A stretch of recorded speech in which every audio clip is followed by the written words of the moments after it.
A paz do Senhor, meus queridos e amados ouvintes. Mais uma vez com você, o pastor Arnaud Barbosa, da Igreja Brasil para Cristo, em Formosa, Goiás. E eu quero agradecer a Deus por esta grande oportunidade de participar deste projeto da leitura bíblica diária. Agradeço nossa amada pastora presidente, a pastora Loide, pela confiança, e também o nosso amado pastor Gedeon Júnior, o líder deste projeto abençoado. Que Deus abençoe a nossa liderança em nome de Jesus.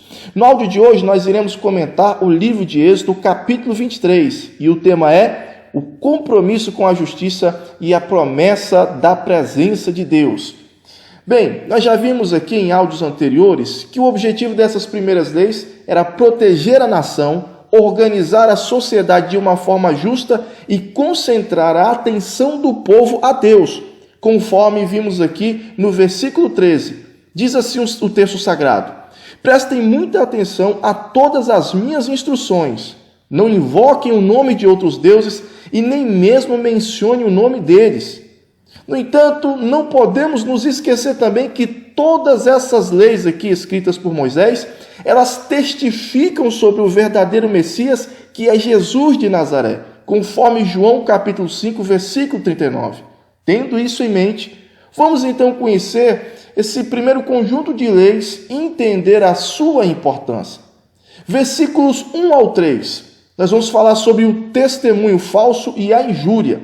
Diz assim o texto sagrado: não espalhe notícias falsas e não coopere com pessoas perversas sendo falsa testemunha.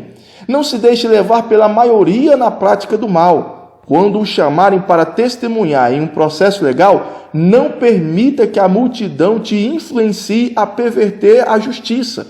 Não incline o seu testemunho em favor de uma pessoa só porque ela é pobre. Irmãos, nesses versículos, nós podemos aqui destacar dois pontos importantes. Primeiro, a notícia falsa. Inventar ou espalhar boatos era proibido por Deus.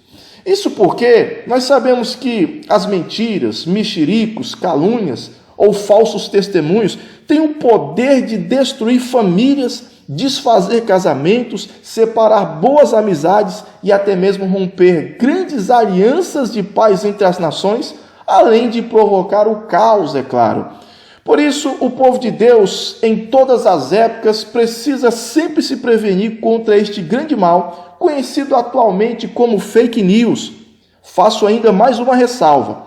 Temos que redobrar nossos cuidados ainda mais em relação às redes sociais, até porque um boato, irmãos, ele pode se espalhar mais rápido e para mais pessoas ao mesmo tempo. Então, há um poder muito destrutivo hoje quando se espalha fake news através das redes sociais. Segundo ponto a destacar: a justiça ela deve prevalecer. Aqui as pessoas elas são advertidas a não distorcerem a justiça em favor dos ricos e nem dos pobres. A justiça, irmãos, ela deve ser imparcial e todos devem ser tratados da mesma maneira e julgados conforme a lei de Deus, independentemente de algum tipo de afeição pessoal. Inclusive aqui nos próximos versículos, Deus aqui vai trazer várias exortações específicas para aqueles que eram encarregados de julgar o povo. Isso eram os sacerdotes, os reis, os príncipes e inclusive os juízes de Israel. Nós vamos então, dos versículos 6 ao 9, ver os deveres dos juízes. Diz o texto sagrado: não negue a justiça ao pobre em um processo legal. Jamais acuse alguém falsamente. Jamais condene à morte uma pessoa inocente ou íntegra, pois eu nunca declaro inocente aquele que é culpado. Não aceite subornos, pois eles os levam a fazer vista grossa para algo que se pode ver claramente. O suborno faz até o justo distorcer a verdade. Não explore os estrangeiros. Vocês sabem o que significa viver em terra estranha, pois um dia vocês foram estrangeiros na terra do Egito. Amados, no decorrer da história, inúmeras vezes, tanto o povo quanto os próprios juízes e sacerdotes, eles infelizmente perverteram essas leis e acabaram sendo punidos por Deus e caindo nas mãos dos inimigos ou mesmo sofrendo calamidades naturais. No Novo Testamento, essa situação apenas piorou. Veja, por exemplo, ali, no julgamento de Jesus, essas leis sendo violadas, tanto pelo povo quanto pelos sacerdotes, que eram os juízes daquela época. Primeiro, os sacerdotes subornaram Judas para que traísse Jesus e também subornaram as testemunhas para depor falsamente naquele tribunal. Os juízes incitaram a multidão à injustiça e muitos foram na onda da maioria, mesmo sabendo que estavam cometendo um erro grave. Jesus, depois de preso, ele foi punido com açoites e condenado à morte pelos judeus, mesmo sendo inocente.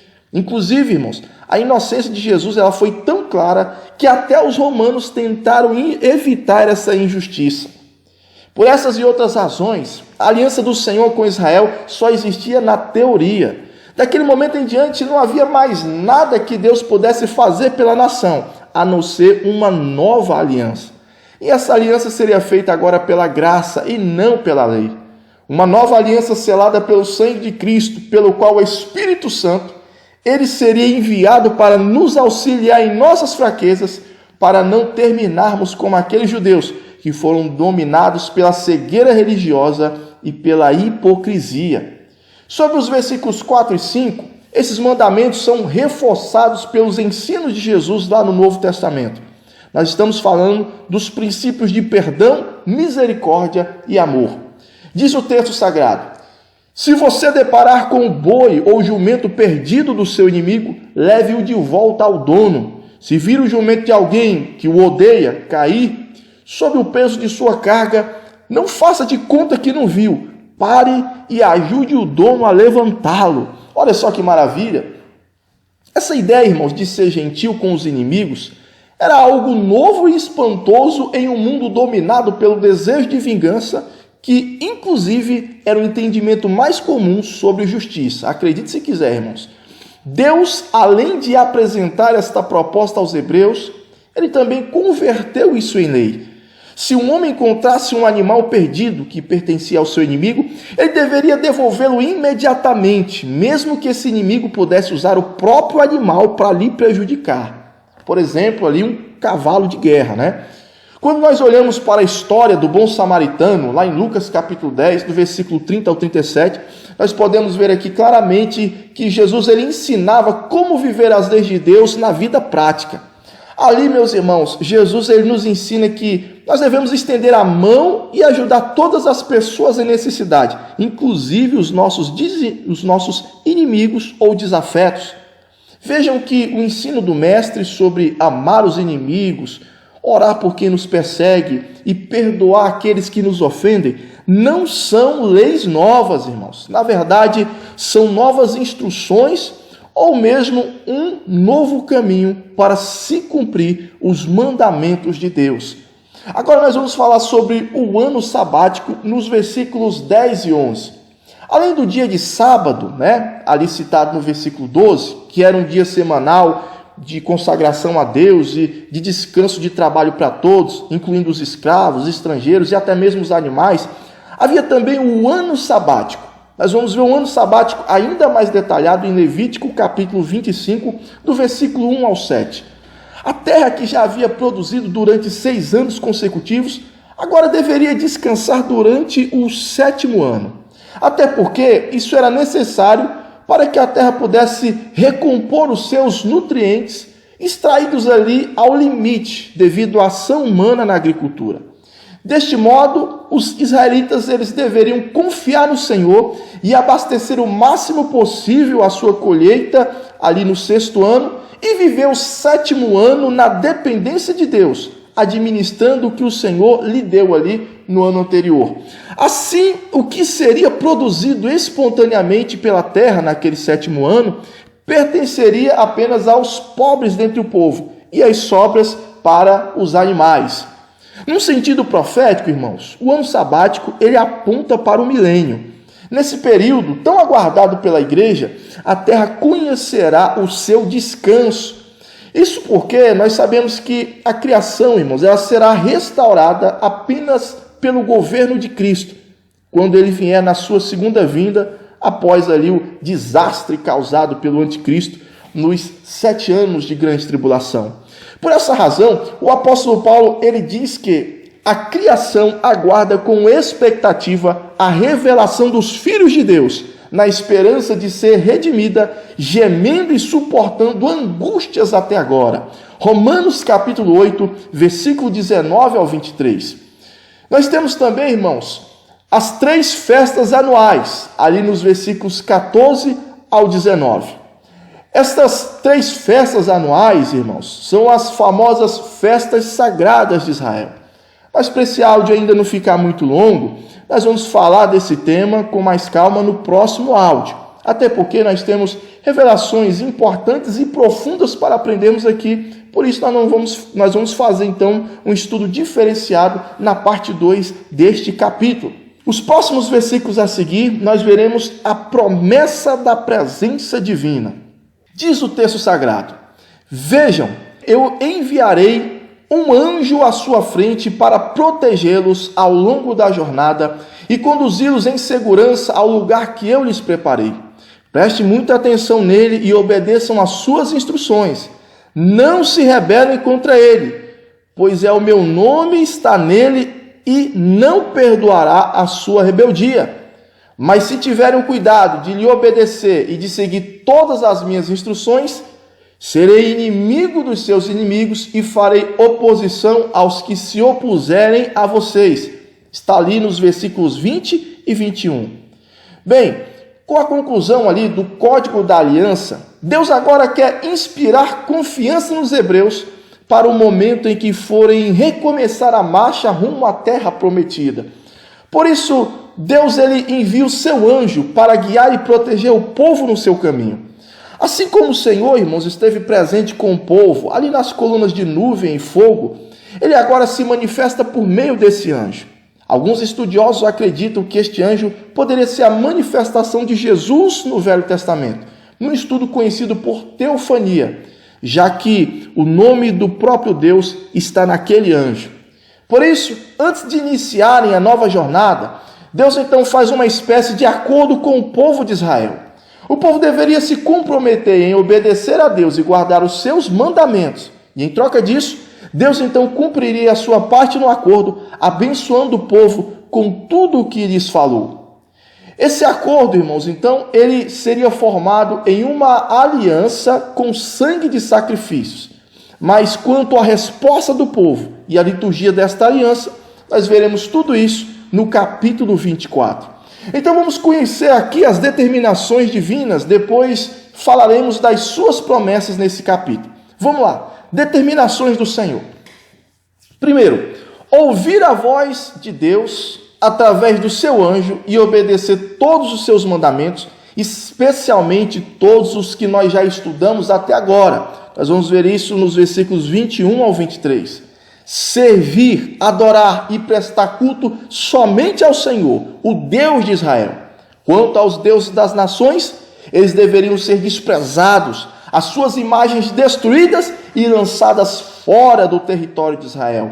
Versículos 24 ao 25. Não fazer nenhum tipo de aliança, acordo ou parceria com aqueles povos, aqueles gentios, pois o mínimo envolvimento possível com eles seria considerado uma armadilha espiritual para que o povo de Deus se corrompesse e se desviasse do Senhor. Versículos 32 e 33. Irmãos, aqui nessas determinações, podemos perceber o cuidado divino em preservar a pureza espiritual do povo. Deus advertiu os hebreus acerca da perigosa influência maligna dos seus vizinhos, cujas crenças e comportamentos poderiam afastá-los do Senhor. Até porque, irmãos, estas nações estavam infestadas de ídolos e feiticeiros, e eram povos veteranos em suas religiões. Enquanto isso, os hebreus ainda eram bebês na fé, irmãos. Eles ainda eram criancinhas e não poderiam resistir a essa má influência. Mas quando os israelitas eles amadurecessem na fé e se estabelecessem como nação do Senhor, Deus então colocaria em ação seu plano missionário, usando aquela nação para converter toda a terra. Agora vamos falar aqui das promessas do Senhor para aquela nação. Deus destruiria todos os inimigos de Israel. Diz o texto sagrado: serei inimigo dos teus inimigos e adversário dos teus adversários. Versículo 22, olha que maravilha. Deus prometeu enviar o terror contra os seus adversários, fazendo os inimigos fugirem, virando as costas, tomados pelo pânico, conforme o versículo 27. Deus prometeu enviar até vespões sobre os povos destas terras para que todos presenciassem a proteção sobrenatural de Deus na vida daqueles hebreus. Versículo 28. Desse modo, irmãos, Deus ele levaria o seu povo em segurança para habitar ali nos territórios, desde o Mar Vermelho até o Mar dos Filisteus, o Mar Mediterrâneo, desde o deserto do leste até o rio Eufrates, está ali no versículo 31. Nos versículos 25 e 26, Deus prometeu a bênção de prosperidade e saúde. Ele prometeu suprir as necessidades do povo, abençoando o seu pão e a sua água. E ao mesmo tempo, Deus prometeu saúde ao tirar do meio do povo todas as enfermidades. As mulheres também seriam frutíferas e teriam ali um parto saudável, pois nenhuma mulher seria estéril em Israel e nem sofreria algum tipo de aborto. Por isso, Deus avisou o povo que não iria expulsar todos os inimigos de uma vez em um único ano, mas faria isso aos poucos. Até porque os israelitas ainda não tinham um número suficiente para povoar aqueles locais, o que poderia ficar desérticos pelo abandono e tomado por feras selvagens. Versículos 29 ao 30. Então, os inimigos estariam ali provisoriamente cuidando daquelas terras até que o povo prosperasse, crescesse, multiplicasse e então tomasse posse delas. É claro que, enquanto existisse esses povos habitando ali, o povo também deveria estar atento a duas coisas. Primeiro, a não se envolverem com as suas atrações pagãs, como já estudamos, e nem a ficarem despercebidos, pois eles poderiam sofrer algum tipo de ataque surpresa a qualquer momento. Ou seja, os inimigos ali seriam o motivo da constante vigilância do povo de Deus.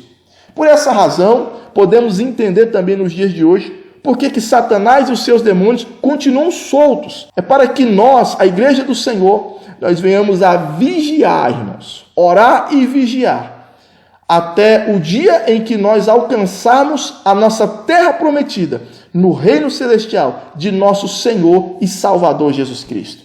Meus amados, eu encerro por aqui o estudo de hoje, agradecendo a todos pela sua audiência. Não esqueça de se inscrever nesse canal, compartilhar esse vídeo e deixar o seu like.